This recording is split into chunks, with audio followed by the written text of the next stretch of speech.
Hello दोस्तों। तो आज का हमारा टॉपिक है प्राकृतिक हवा भी है दवा। मनुष्य 24 घंटे में 21,600 बार सांस लेता है। मनुष्य जीवन के लिए सबसे बड़ी और पहली आवश्यकता प्राणवायु यानी ऑक्सीजन की होती है। पानी के बिना तो कुछ घंटे रहा भी जा सकता है, भोजन के बिना कुछ दिनों तक जी सकते हैं, परंतु प्राणवायु यानी ऑक्सीजन के बिना तो कुछ मिनट में ही हमारे प्राण निकल जाएंगे। हम प्रत्येक मिनट में लगभग 14 से 16 बार सांस लेते हैं, ऑक्सीजन ग्रहण करते हैं तथा वह फेफड़ों हमारे लंग्स में पहुंचकर खून के लाल कण यानी हीमोग्लोबिन के साथ प्रत्येक सेल तक पहुंचती है। कार्बन डाइऑक्साइड गैस को हम बाहर निकालते हैं, जो हर बच्चा जानता है। पेड़ पौधों वनस्पतियों से हमें ऑक्सीजन मिलती है। वनस्पतियाँ कार्बन डाइऑक्साइड को कन्वर्ट करती हैं और शुद्ध हवा ऑक्सीजन के रूप में हमें देती हैं। कहावत है, एक हवा 100 दवा। योगासन, व्यायाम एवं टहलते समय श्वसन क्रिया पर ध्यान रखा जाता है। गहरा सांस लेकर हम अपनी प्राण शक्ति यानी रोग प्रतिरोधक शक्ति को भी बढ़ाते हैं। आज के रहन सहन को देखा जाए तो हमारे पूर्वजों के रहन सहन को इस दृष्टि से श्रेष्ठ ही कहा जाएगा। जिनका हवादार मकान होता था, आज बड़े शहरों में व्यक्ति प्रायः डिब्बा बंद जिंदगी जीने को मजबूर है। रक्त शुद्धि, ब्लड साफ करने का सबसे बड़ा कारण शुद्ध हवा का सेवन ही है। ऋषियों से प्राणायाम की विद्या विरासत में हम हिंदुस्तानियों को मिली है। प्राणायाम के विभिन्न प्रकार शुद्ध वायु सेवन की पूर्ति करते हैं।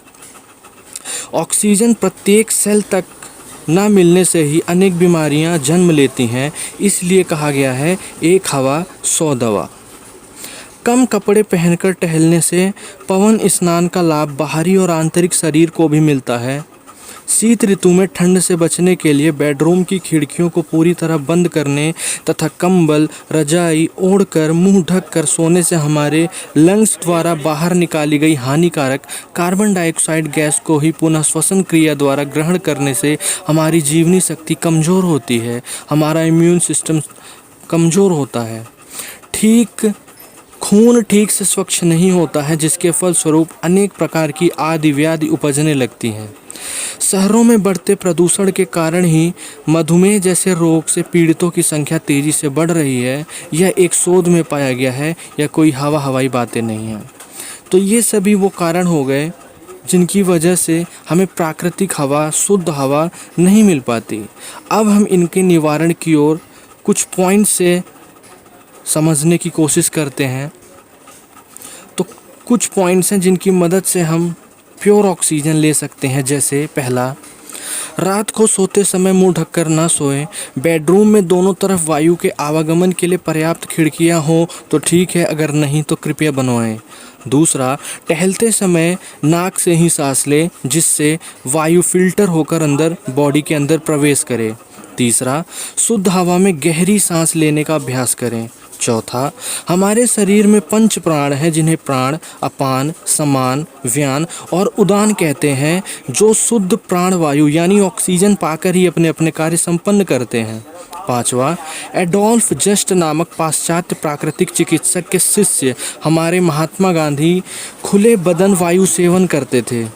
वस्तुतः हमारे रोम छिद्रों को भी शुद्ध वायु की आवश्यकता होती है, यानी हमारे बॉडी के सेल्स को। वायु स्नान पंखे की हवा तथा आर्टिफिशियल तरीके से लेने से लाभ नहीं होता है, भले हमें थोड़ी देर के लिए सुकून क्यों न मिल जाए।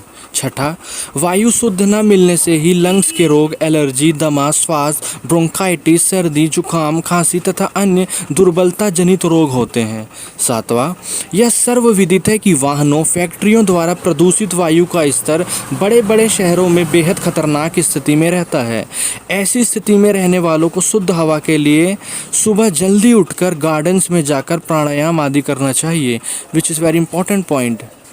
एक बार और बता देता हूँ कि वाहनों, फैक्ट्रियों द्वारा प्रदूषित वायु का स्तर बड़े बड़े शहरों जैसे दिल्ली, बॉम्बे, बेंगलोर, जहाँ पर बड़ी बड़ी फैक्ट्रियाँ हैं, सूरत, गुजरात ऐसी जगह पर बेहद खतरनाक स्थिति में रहती हैं।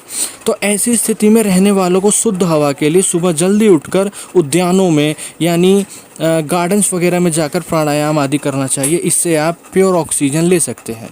तो आज के टॉपिक का यही करते हैं, मिलते हैं अनदर टॉपिक के साथ। तब तक थैंक यू, धन्यवाद।